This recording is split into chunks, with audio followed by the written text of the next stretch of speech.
viewers, my name is from BSS, and today I am going to give the teaching on the topic differentiate between civil law and criminal law. We generally see in the society, in the newspaper, for an example,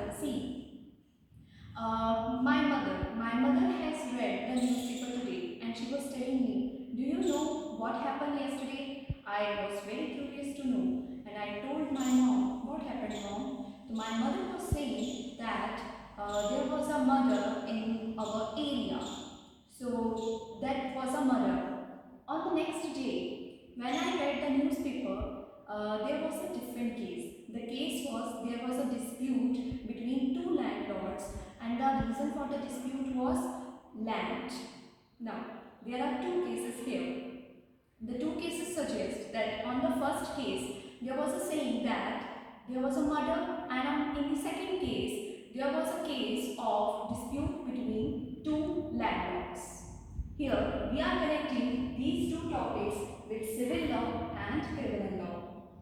For an example, the first case was there was an happening of murder. Murder comes under offences.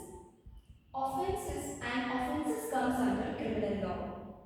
So whatever the offences are, for example, murder, dowry, theft, and threatening a woman, it comes under criminal law, and their clauses are different.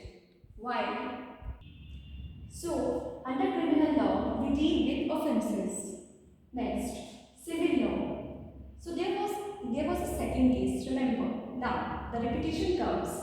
The second case was there was a dispute between two landlords, and the reason was of the dispute was the land.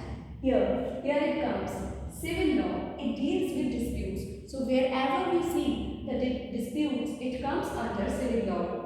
The examples of disputes are divorce. For example, rent, purchase and sale. So students, we come to know about this through a story. For an example, there are so many offences in our society. For example, murder, theft, threatening a woman. So all these are considered, society take it as an offence. We call it as criminal law. Now, what comes? There is a civil law. The main point, the center of the topic of civil law is dispute. For an example, in divorce, there is a dispute between husband and wife.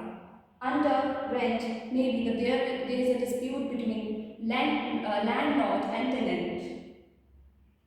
Now, there is a role of FIR also. Criminal law begins with FIR, while civil law does not begin with FIR.